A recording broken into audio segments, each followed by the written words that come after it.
தீபாவளி அன்னைக்கு எல்லாருமே கடலை மாவு மைதா மாவுன்னு இப்படி எண்ணெயில் சுட்ட பலகாரம் தான் அதிகமாக சாப்பிட்ருப்போம். அதோட கூடவே மட்டன் சிக்கன் சாப்பிடும்போது நம்மளுக்கு வயிற்று பிரச்சனைகள்லாம் ரொம்ப ஈஸியாக வருங்க.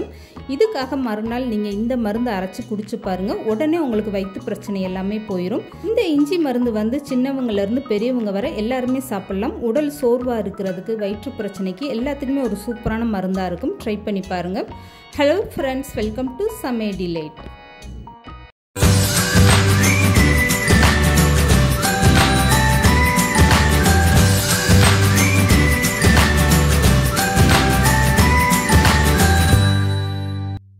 இப்போ இந்த இஞ்சி மருந்து அரைக்கிறதுக்காக ஒரு சின்ன மிக்சி ஜார் எடுத்துக்கோங்க. இதில் வந்து விரல் நீளத்தில் 2 இஞ்சி எடுத்துட்டு அதை தோல் நீக்கிட்டு அதை சேர்த்துக்கோங்க. இதோடைய 3 பல்லு பூண்டு தோல் நீக்கிட்டு சேர்த்துக்கோங்க. 1 ஸ்பூன் அளவுக்கு ஓமம் சேர்த்துக்கோங்க. இது கூடவே 1 ஸ்பூன் அளவுக்கு கருஞ்சீரகம் சேர்த்துக்கோங்க. இப்போ இது கூடவே 1/2 ஸ்பூன் அளவுக்கு திப்பிலி சேர்த்துக்கோங்க. இந்த திப்பிலி பார்த்தீங்கன்னா இந்த மாதிரி நீளமாக இருக்கும். இப்போ நான் அரைக்கக்கூடிய இஞ்சி மருந்தோட அளவு பார்த்தீங்கன்னா 4 பேர் வந்து இந்த இஞ்சி மருந்தை தாராளமாக சாப்பிடலாம். நீங்கள் அளவுக்கு ஏற்ற மாதிரி சேர்த்துக்கோங்க. இப்போ வந்து இதை வெதுவெதுப்பான தண்ணி ஊற்றி நல்லா வலுவலுன்னு அரைச்சி எடுத்துகிட்டு வந்துடுங்க. இப்போ நான் அரைச்சி எடுத்துகிட்டு வந்து இஞ்சி மருந்தை காட்டுறேன் பாருங்கள். இந்த மாதிரி நல்லா வலுவலுப்பாக அரைச்சி எடுத்துகிட்டு வந்தாச்சு. இப்போ இது கூடவே 2 கிளாஸ் அளவுக்கு தண்ணி சேர்த்துக்கோங்க. அந்த தண்ணியுமே நல்ல வெதுவெதுப்பான தண்ணியாக சேர்த்துக்கோங்க.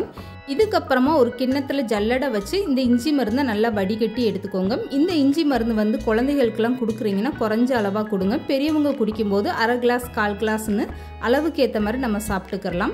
உங்களுக்கு வயிற்று பிரச்சனை செரிமானம் ஆகலை சரியா அப்படின்னா இந்த மருந்து நீங்கள் அரைச்சி குடிச்சு பாருங்கள். உடல் சோர்வாக இருக்குனாலும் நீங்கள் இந்த மருந்து சாப்பிட்லாங்க. அவ்வளோ ஒரு சூப்பரான அருமையான மருந்தாக இருக்கும்.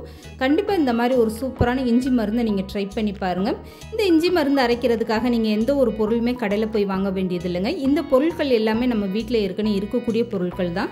இஞ்சி பூண்டு ஓமம்னு இப்படி இந்த பொருட்கள் எல்லாமே நம்ம வீட்டில் எப்போதுமே வச்சுருந்தோம்னா வீட்டில் யாருக்கு என்ன ஒரு வயிற்று பிரச்சனையாக இருந்தாலுமே இந்த மருந்தை சட்டுன்னு நீங்கள் அரைச்சி கொடுத்து பாருங்கள், உடனே அது சரியாயிரும். இந்த வீடியோ பிடிச்சிருந்தா லைக் பண்ணுங்கள், ஷேர் பண்ணுங்கள், மறக்காமல் சமையல் டிலைட் சேனலை சப்ஸ்கிரைப் பண்ணுங்கள்.